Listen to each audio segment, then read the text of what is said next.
বিশ্বজুড়ে 25 মিলিয়ন ব্যবহারকারী এবং $940 মিলিয়ন সাম্রাজ্যের মালিক ধনী ব্যক্তিটি তখন সম্পূর্ণ অসহায় হয়ে পড়েছিল। ঠিক সেই সময় আর্থার নিজের জামাকাপড় খুলে সুইমিং পুলে নেমে পড়ে। পানির নিচে সে ধনী ব্যক্তির সবচেয়ে মূল্যবান ঘড়িটি দেখতে পায়। ঘড়িটি তোলার জন্য লোকটি যখন নিচে ঝুঁকে যায়, তখনই আর্থার তাকে পানির নিচে আটকে ফেলে। পানির ভেতরে তার চিৎকার কেউ শুনতে পায় না। আর্থার তাকে এক মুহূর্তের জন্যও ছাড়েনি, যতক্ষণ না লোকটির নিঃশ্বাস বন্ধ হয়ে যায়। শেষ পর্যন্ত ধনী ব্যক্তিটি সেখানেই মারা যায়। কাজ শেষ করে আর্থার যখন পুল থেকে বেরিয়ে আসে, ঠিক তখনই একজন পরিচারিকা তার কাপড় নিয়ে এগিয়ে আসে। আর্থারকে দেখে সে আতঙ্কে চিৎকার করে ওঠে। মুহূর্তের মধ্যেই ধনী ব্যক্তির ব্যক্তিগত দেহরক্ষীরা সুইমিং পুলে ঝাঁপ দেয়। কিন্তু তখন অনেক দেরি হয়ে গেছে। পুরো প্রাসাদ জুড়ে নিরাপত্তা বাহিনী ছড়িয়ে পড়ে। তবে আর্থার আগেই পালানোর পরিকল্পনা করে রেখেছিল। সে দ্রুত প্রধান শেফের পোশাক পরে রান্নাঘরের ভেতর দিয়ে অদৃশ্য হয়ে যায়। তারপর পেছনের দরজা দিয়ে সবার চোখের সামনে দিয়েই প্রাসাদ ছেড়ে বেরিয়ে আসে। একটানা দৌড়াতে দৌড়াতে সে শহরের বাইরে একটি সেতুর কাছে পৌঁছে যায়। নিচে তাকিয়ে দেখে একটি ছোট নৌকা সেতুর নিচ দিয়ে যাচ্ছে। এক সেকেন্ডও দেরি না করে আর্থার সেতু থেকে লাফ দেয় এবং সেই নৌকায় উঠে নদীপথে নিরাপদে পালিয়ে যায়। নিজের বাড়িতে ফিরে সে শান্তভাবে গান চালিয়ে বসে থাকে। এরপর গোপন কক্ষের দরজা খুলে দেয়ালের বোর্ড থেকে একে একে সব ছবি নামাতে শুরু করে। ছবিগুলো ছিল সেই সব মানুষের, যাদের সে অতীতে হত্যা করেছে। এত মানুষকে হত্যা করার পর বোর্ডে আর কোনো খালি জায়গা অবশিষ্ট ছিল না। আর্থার পেশায় একজন পেশাদার ঘাতক। সে দ্য গ্যালাক্সি নামে একটি শক্তিশালী গোপন সংস্থার হয়ে কাজ করে। প্রতিটি সফল মিশনের বিনিময়ে সংস্থাটি তাকে বিপুল অর্থ প্রদান করে। তবে আর্থারের নিজের একটি কঠোর নীতি ছিল, সে কখনো কোনো নিরপরাধ মানুষকে হত্যা করত না। যাকে সে কিছুক্ষণ আগে হত্যা করেছে, সে ছিল নিউ ইয়র্কের কুখ্যাত এক মাদক সম্রাট ও মাফিয়া ডন। তাই মিশন শেষ হওয়ার পর আর্থার তার সমস্ত ছবি, নথি ও তথ্য আগুনে পুড়িয়ে দেয়। পরদিন সকালে আর্থার কালো চশমা পরে নৌকায় করে শহরের দিকে রওনা হয়। সেখানে তার দেখা হয় হ্যারি নামের এক বৃদ্ধের সঙ্গে। হ্যারি ছিল আর্থারের সবচেয়ে বিশ্বাসযোগ্য মানুষ, প্রায় বাবার মতো। তিনিই প্রথম আর্থারকে গ্যালাক্সিতে কাজের সুযোগ দিয়েছিলেন এবং একজন দক্ষ ঘাতকে পরিণত করেছিলেন। যদিও হ্যারির নিজের ছেলে স্টিফেন ছিল, তবুও তিনি আর্থারের ওপরই বেশি ভরসা করতেন। বিদায় নেওয়ার আগে হ্যারি আর্থারকে বলল, মনে রেখো, আমি কখনো তোমার সঙ্গে বিশ্বাসঘাতকতা করব না। কিন্তু যদি কোনোদিন গ্যালাক্সি আর আমার মধ্যে একজনকে বেছে নিতে হয়, তাহলে গ্যালাক্সিকেই বেছে নিও। হ্যারির এই অদ্ভুত কথায় আর্থারের মনে সন্দেহ জাগলেও সে বিষয়টি আর এগিয়ে নিল না। পরদিন আর্থার গ্যালাক্সির প্রধান ডিনের কাছ থেকে একটি ফোন পায়। ডিন একটি ঠিকানা পাঠিয়ে দ্রুত সেখানে পৌঁছাতে বলে। সেখানে গিয়ে আর্থার ডিনের সঙ্গে দেখা করে। ডিন বলল, তুমি 9 বছর ধরে গ্যালাক্সির হয়ে কাজ করছো। এবার সময় এসেছে তোমার আনুগত্য প্রমাণ করার। তোমার হাতে 3 দিন সময়। এই সময়ের মধ্যেই তোমাকে হ্যারিকে হত্যা করতে হবে। এই কথা শুনে আর্থার স্তব্ধ হয়ে যায়। সে জানিয়ে দেয়, এটা সে কখনোই করবে না। তখন ডিন পুরো ঘটনা ব্যাখ্যা করে। 2 মাস আগে গ্যালাক্সি 5 জন ঘাতককে ফিলাডেলফিয়ায় এক মাদক ব্যবসায়ীকে হত্যা করতে পাঠিয়েছিল। কিন্তু সেখানে পৌঁছানোর আগেই 5 জনই নিহত হয়। তদন্তে জানা যায়, অভিযানের তথ্য আগেই ফাঁস হয়ে গিয়েছিল। সব প্রমাণ বিশ্লেষণ করে ডিন নিশ্চিত হয়েছে, সেই তথ্য ফাঁস করেছে হ্যারি। ডিন শেষবারের মতো বলে, তোমার হাতে 3 দিন। যদি তুমি ব্যর্থ হও, তাহলে আমরা অন্য কাউকে পাঠাবো হ্যারিকে হত্যা করতে। এই বলে সে চলে যায়। অন্যদিকে হ্যারি তখন নিজের অফিসে নিরাপত্তাকর্মীদের সঙ্গে কাজ করছিল। ঠিক সেই সময় আর্থারের ফোন আসে। সে দ্রুত হ্যারিকে বিল্ডিং ছেড়ে পালাতে বলে, কারণ ডিনের লোকেরা তাকে হত্যা করতে আসছে। হ্যারি প্রথমে বিষয়টি গুরুত্ব না দিলেও আর্থার জানায় তার নিজের নিরাপত্তাকর্মীরাই বিশ্বাসঘাতক হয়ে গেছে। তখন হ্যারি একটি হাতুড়ি দিয়ে বৈদ্যুতিক লাইন শর্ট সার্কিট করে পুরো তলার সিসিটিভি ক্যামেরা বন্ধ করে দেয়। এরপর লিফটে নিচে নেমে গোপনে পার্কিং লটে পৌঁছে যায়। সেখানে আগে থেকেই লুকিয়ে ছিল আর্থার। তাকে দেখেই হ্যারি বুঝে যায় কি ঘটতে চলেছে। শান্ত গলায় সে বলে, তুমি খুব ভালো পরিকল্পনা করেছ। আমি নিজের নিরাপত্তাকেই বিশ্বাসঘাতক ভেবেছি। এখন নিশ্চিন্তে আমাকে হত্যা করতে পারো। তবে মনে রেখো, ডিনের মতো বড় বিশ্বাসঘাতক আমি আর কাউকে দেখিনি। হ্যারি নিজের বন্দুক বের করে আর্থারের হাতে তুলে দেয়। দীর্ঘ 3 মিনিট নীরবে দাঁড়িয়ে থাকার পর অবশেষে আর্থার ট্রিগার টিপে দেয়। গুলিতে হ্যারি নিহত হয়। পরদিন সকালে হ্যারির কবরের সামনে দাঁড়িয়ে ছিল তার একমাত্র ছেলে স্টিফেন এবং আর্থার। পরে তারা দুজন হ্যারির বাড়িতে যায়।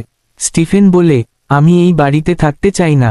বাবা আমাকে নয়, আপনাকেই বেশি বিশ্বাস করতেন, তাই এই বাড়ির ওপর আমার চেয়ে আপনার অধিকার বেশি। কিন্তু আর্থার কোনো উত্তর দিতে পারে না, কারণ সে জানে স্টিফেনের বাবাকে হত্যা করেছে সে নিজেই।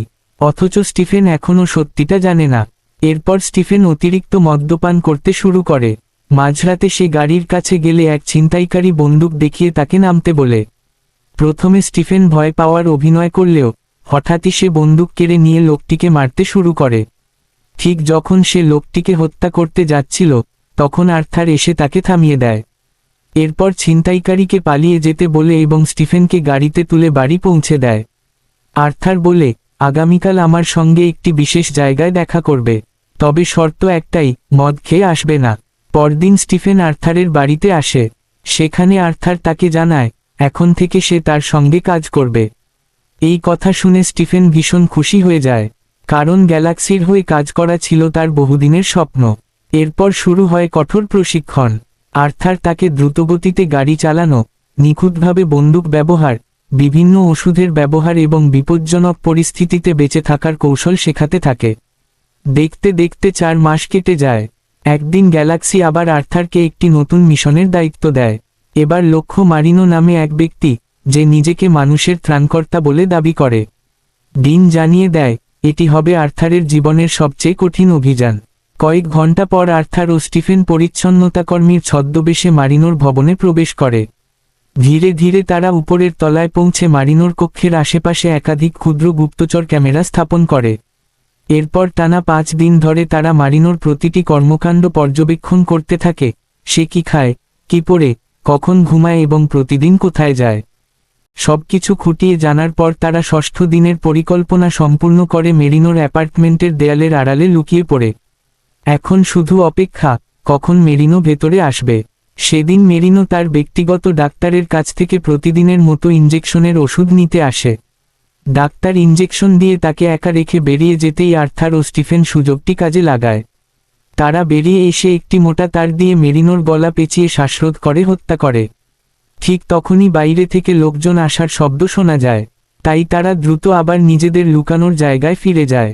কিছুক্ষণের মধ্যেই এজেন্টরা ভেতরে ঢুকে তাদের বসকে মৃত অবস্থায় দেখে চারদিকে তল্লাশি শুরু করে।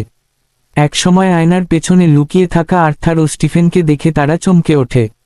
একজন এজেন্ট আয়নাটি সরাতেই স্টিফেন পেছনে থেকে গুলি করে তার মুখ উড়িয়ে দেয়। এতে উপস্থিত সবাই তাদের অবস্থান জেনে যায়। আর্থার 2জন এজেন্টকে গুলি করে বিল্ডিং থেকে বেরিয়ে দৌড় দেয়। স্টিফেনও আরও একজন এজেন্টকে হত্যা করে তার পিছু নেয়। বাইরে এসে স্টিফেন বুঝতে পারে সে আর্থারের থেকে অনেক দূরে চলে এসেছে। অন্যদিকে আর্থারের গুলিও প্রায় শেষ হয়ে গিয়েছিল। পালানোর সময় সে একজন এজেন্টকে বিল্ডিংয়ের ওপর থেকে নিচে ফেলে দেয়। এরপর জেনারেটর রুমে ঢুকতেই স্টিফেনও সেখানে পৌঁছে যায়। 2জন মিলে একটি দড়ির সাহায্যে বিল্ডিংয়ের ছাদ থেকে নিচে নামতে শুরু করে। যত নিচে নামছিল ততই বিপদ বাড়ছিল। ঠিক তখনই একজন এজেন্ট তাদের দেখে ওপর থেকে গুলি চালাতে শুরু করে। দড়ি ছোট হয়ে যাওয়ায় তারা মাঝপথেই আটকে যায়। তখন আর্থার জানালা ভেঙে স্টিফেনকে ভেতরে টেনে আনে। এরপর 2জন পোশাক বদলে সাধারণ মানুষের ভিড়ে মিশে বেরিয়ে যাওয়ার চেষ্টা করে। আর্থার বলে, আমাদের আলাদা হয়ে যাওয়াই ভালো। পুলিশ এখন 2জন লোককেই খুঁজছে, তাই তারা 2 দিকে চলে যায়। রাতে স্টেশন থেকে বাড়ি ফেরার পথে আর্থার সেই রহস্যময় লোকটিকে দেখতে পায়, যার ছবি সিনেমার শুরুতে ডিন তাকে দেখিয়েছিল। ছবিতে লোকটি মৃত ছিল, তাই তাকে জীবিত দেখে আর্থার অবাক হয়ে যায়। লোকটির নাম ছিল বিশপ। আর্থার তাকে জিজ্ঞেস করে, তুমি কেন নিজের দলের সঙ্গে বিশ্বাসঘাতকতা করলে? বিশপ জানায়, সবকিছুই ডিনের নির্দেশে করেছি। ডিন চেয়েছিল হ্যারিকে সরিয়ে দিয়ে পুরো গ্যালাক্সির নিয়ন্ত্রণ নিজের হাতে নিতে, তাই তার আদেশে আমি নিজের সঙ্গীদের হত্যা করি এবং নিজের মৃত্যুর ভুয়া ছবি পাঠিয়ে দিই। সেই কারণেই ডিন তোমাকে হ্যারির বিরুদ্ধে ব্যবহার করতে পেরেছিল। এরপর বিশপ বুঝতে পারে আর্থার তাকে বাঁচতে দেবে না, তাই সে সুটকেসের হাতল খুলে আর্থারের ওপর আক্রমণ করে।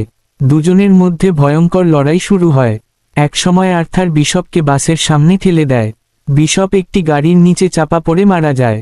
সব সত্য জানার পর আর্থার বাড়ির দিকে রওনা দেয়, কিন্তু বাড়ির সামনে পৌঁছাতেই একটি গাড়ি এসে থামে। 3জন এজেন্ট নেমে তাকে খুঁজতে শুরু করে। আর্থার পানিতে লুকিয়ে পড়ে এবং সুযোগ বুঝে বেরিয়ে এসে তিনজনকেই হত্যা করে। এরপর সে ডিনকে ফোন করে বলে, তুমি আমাকে ব্যবহার করেছ, নিজের স্বার্থে হ্যারিকে হত্যা করিয়েছ, এবার আমি তোমার কাছে আসছি। ডিন শান্ত গলায় বলে, তুমি আমাকে খুঁজেও পাবে না। তারপর ফোন কেটে দেয়। ঠিক তখনই স্টিফেনের ফোন আসে। সে বলে, তাড়াতাড়ি বাড়ি ফিরে এসো, আমি গুরুত্বপূর্ণ কিছু জানতে পেরেছি। আর্থার সঙ্গে সঙ্গেই বুঝে যায় স্টিফেন গ্যালাক্সির লোকদের হাতে পড়েছে। তাই সে ফোনেই বলে, তুমি যে বিছানায় বসে আছো তার নিচে একটা বন্দুক লুকানো আছে, এটাই ব্যবহার করো। স্টিফেন চতুরতার সঙ্গে সবার মনোযোগ অন্যদিকে সরিয়ে বন্দুক বের করে একে একে সব এজেন্টকে গুলি করে হত্যা করে। এদিকে আর্থারও বাড়ি পৌঁছে যায়। সে বলে, এবার ডিনকে শেষ করার সময় এসেছে, গ্যারেজ থেকে সব অস্ত্র নিয়ে এসো। গ্যারেজে অস্ত্র তুলতে গিয়ে স্টিফেন হঠাৎ তার বাবা হ্যারির বন্দুকটি দেখতে পায়।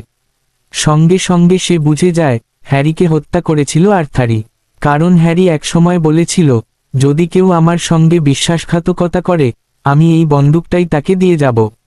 সবকিছু বুঝলেও স্টিফেন তখন কিছুই প্রকাশ করে না। সম্পূর্ণ প্রস্তুতি নিয়ে তারা ডিনের ঘনিষ্ঠ সহযোগী অ্যারনের বাড়িতে পৌঁছে যায়। ভেতরে ঢুকেই অ্যারন তার স্ত্রী এবং মেয়েকে জিম্মি করে। রাগের মাথায় স্টিফেন অ্যারনের পায়ে গুলি করে। আর্থার বলে, ডিন কোথায় আছে বলো, না হলে তোমার মেয়ের হাত গ্রাইন্ডারে ঢুকিয়ে দেব। অ্যারন কিছুতেই মুখ খুলে না। তখন আর্থার সত্যিই গ্রাইন্ডারের দিকে হাত বাড়ায়। ভয়ে অ্যারন শেষ পর্যন্ত ডিনের অবস্থান জানিয়ে দেয়। এরপর জানা যায় গ্রাইন্ডারে থাকা হাতটি আসলে অ্যারনের মেয়ের নয়, কাঁচা মাংসের একটি টুকরো ছিল। পুরো ঘটনাটাই ছিল তাকে ভয় দেখানোর জন্য। ডিনের অবস্থান জানার পর আর্থার ও স্টিফেন সেখানে পৌঁছে যায়। খবর পেয়ে ডিনও নিরাপত্তারক্ষীদের নিয়ে পালিয়ে যাওয়ার চেষ্টা করে, কিন্তু সেটাই ছিল তাদের পরিকল্পনা। আর্থার আগে থেকেই পার্কিং এলাকায় ওত পেতেছিল। ডিনের কনভয় পাশ দিয়ে যেতেই সে একটি গাড়ি দিয়ে নিরাপত্তা গাড়িটিকে উড়িয়ে দেয়। এরপর একটি লোডার নিয়ে ডিনের গাড়ির পিছু নেয়। অন্যদিকে স্টিফেন একটি বাস দিয়ে ডিনের আরেকটি নিরাপত্তা গাড়িকে ধাক্কা মেরে উল্টে দেয়। শেষ পর্যন্ত ডিন ও তার ড্রাইভার ছাড়া আর কেউ বেঁচে থাকে না। ঠিক তখনই আর্থার লোডার দিয়ে ডিনের গাড়িতে সজোরে আঘাত করে সেটিকে উল্টে দেয়। ড্রাইভার ঘটনাস্থলেই মারা যায়। ডিন গুরুতর আহত অবস্থায় গাড়ির ভেতর আটকে থাকে। আর্থার ও স্টিফেন গাড়ি থেকে নেমে প্রচণ্ড রাগে ডিনের ওপর একের পর এক গুলি চালায়। ম্যাগাজিনের শেষ গুলিটিও তারা তার ওপর খরচ করে প্রতিশোধ সম্পূর্ণ করে। এরপর তারা একটি শপিং মলের দিকে রওনা দেয়। পথে স্টিফেন যখন পানির বোতল তুলছিল তখন আর্থার তার হাতে হ্যারির বন্দুকটি দেখতে পায়। সে বুঝে যায় স্টিফেন এখন সব সত্য জেনে গেছে। একটি গ্যাস স্টেশনে গাড়ি থামানো হয়। স্টিফেন তেল ভরার অজুহাতে মাটিতে তেল ছড়িয়ে দেয়। আর্থারও বিষয়টি বুঝতে পারে। কিছু দূরে গিয়ে স্টিফেন সেই তেলের ওপর গুলি চালায়। মুহূর্তের মধ্যেই ট্রাকে ভয়াবহ বিস্ফোরণ ঘটে। এরপর দেখা যায় স্টিফেন আনন্দের সঙ্গে আর্থারের বাড়িতে আসে এবং সবকিছু ঘুরে দেখে। শেষে সে আর্থারের সবচেয়ে দামি গাড়িটি নিয়ে বেরিয়ে পড়ে, কিন্তু সামনের সিটে রাখা একটি চিরকুট তার চোখে পড়ে। সেখানে লেখা ছিল, যদি তুমি এই চিরকুটটা পড়ে থাকো স্টিফেন, তাহলে বুঝে নাও তোমার শেষ মুহূর্ত এসে গেছে। পরের মুহূর্তেই গাড়ির ভেতরে প্রচণ্ড বিস্ফোরণ ঘটে এবং স্টিফেন সেখানেই মারা যায়। শেষ দৃশ্যে দেখা যায় বিস্ফোরণের মাত্র কয়েক সেকেন্ড আগে আর্থার গাড়ি থেকে নেমে আসে। মুখে হালকা এক রহস্যময়ী হাসি নিয়ে সে ধীরে ধীরে সেখান থেকে চলে যায়। এভাবেই শেষ হয় এই গল্প। ধন্যবাদ বন্ধুরা।